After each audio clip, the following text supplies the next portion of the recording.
Understand logical fallacies and build the kingdom of God.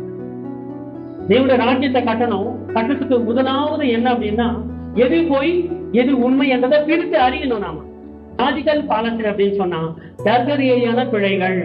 ரெண்டு பேர் பேசும்போது, ஆர்குமெண்ட் பண்ணும்போது, வாதம் பண்ணும்போது நமக்கே தெரியாம நாம் செஞ்சத தப்புக்கள். That's it.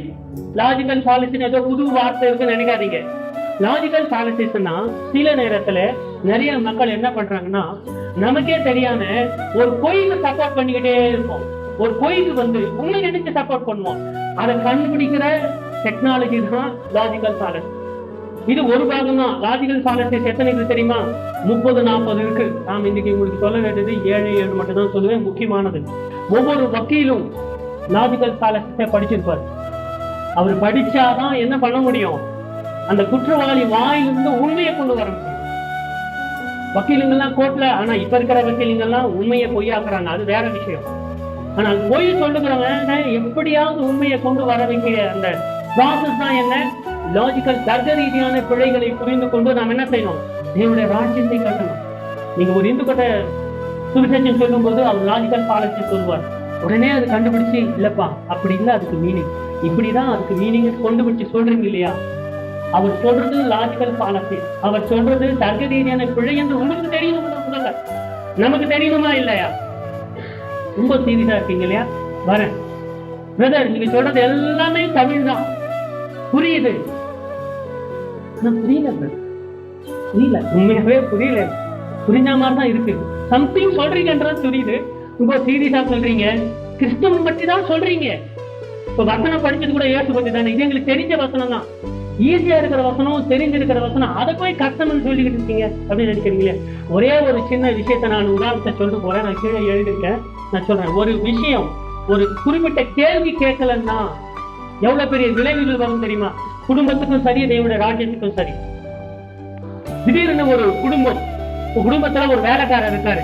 ரொம்ப பெரிய பங்களா மாதிரி இருக்கும் அந்த குடும்பம்.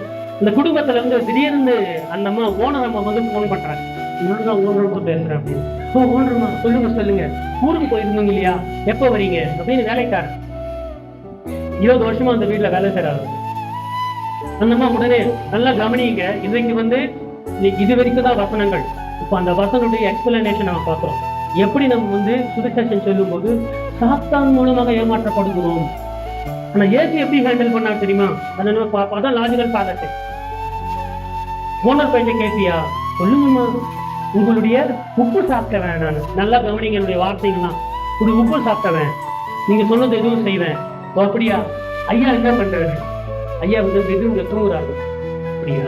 சரி, ஸ்டோர் ரூமுக்கு போ.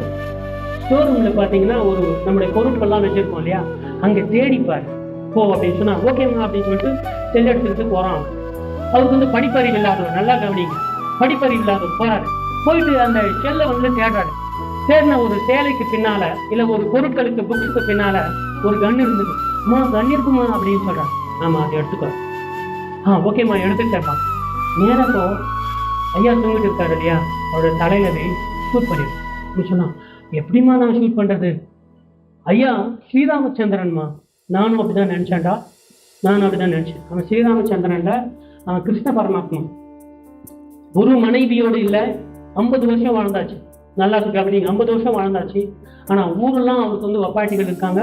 ஸோ ஜாக்கிரதா, என்னை ஏமாத்திட்டாங்க அப்படின்னு அந்த அம்மா அழுகுறாங்க. எப்போ? போன்ல.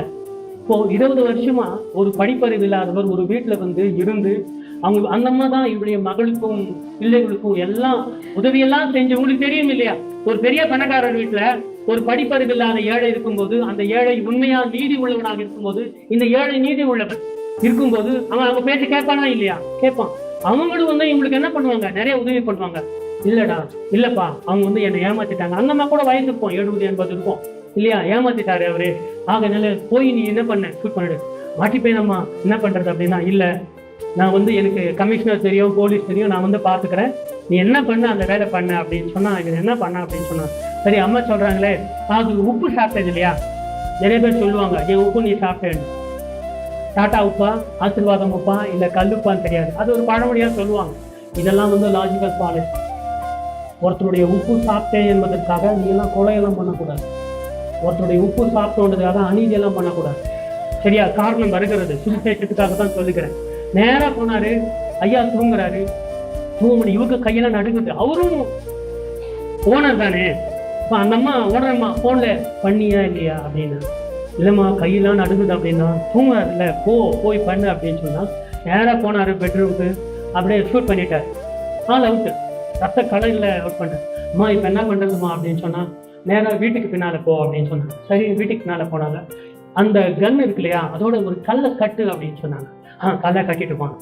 இப்போ என்ன பண்ணு, நம்ம வீட்டுக்கு பின்னாடி ஏரி இருக்கு இல்லையா, அந்த ஏரியில அந்த கன் இருக்கிற அந்த கல் எடுத்து தூரம் போடு, அது எங்கன்னா போய் உள்ள போய் விழுந்துரும். அப்புறம் போலீஸ்காரர் வந்தாலும் என்ன ஆகாது, ஒன்றும் நடக்காது. பிறகு என்ன பண்ணலாம், நம்ம ஒரு திருடன் தான் நகையெல்லாம் திருடிட்டான், ஓனர் வந்து ஷூட் பண்ணிட்டு போயிட்டா நம்ம சொல்லிடலாம், கன் இல்லை அப்படின்னு சொன்னாங்க.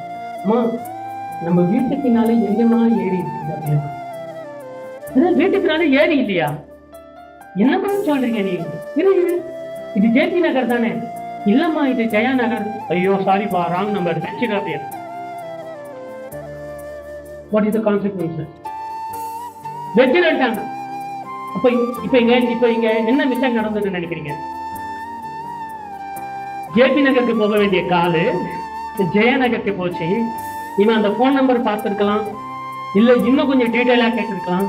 இப்போ இந்த வேலைக்காரனுடைய உண்மையான ஓனர் தான் என்ன பதில் கொடுப்பாரு? புரியுதா? Logical policy. நீங்க லாஜிக்கை மிக்ஸ் பண்ணீங்க.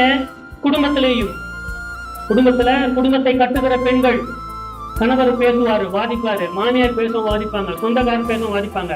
as a Christian you should watch. அவங்களுடைய வாயிலிருந்து வருகிற ஒவ்வொரு வார்த்தையும் வாட்ச் பண்ணணும். நீங்க எப்படி இருக்கணும்னா, நீங்க ஒரு வக்கீலை போல இருக்கணும். அந்த குற்றவாளியுடைய வாயிலிருந்து அவன் உண்மையை தான். சில பேர் வந்து என்ன மாதிரி நடிப்பாங்க, போய் சொல்லுவோம். ஆனா இவெல்லாம் போய் சொல்லுவாரா, அவர் மூஞ்சி இருப்பார், அப்படியே பால் வடி இருப்பார் அப்படின்னு சொல்லுவோம். ஆனால் ஒரு உண்மையான வக்கீல் என்ன பண்ணணும், உண்மையான கிறிஸ்தவர்கள் என்ன பண்ணணும், இதற்கு தான் பரிசுத்த ஆவியானவர் என்ன பண்ணுவான்னா, ஆவிகளை பகுத்து அறிகிற அறிவை கொடுப்பார்.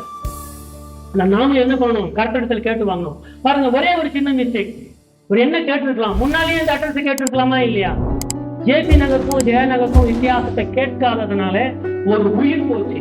இப்போ அவர் உண்மையாவே ஸ்ரீராமச்சந்திரன் தான் போல. ஸ்ரீராமச்சந்திரன் யாரு?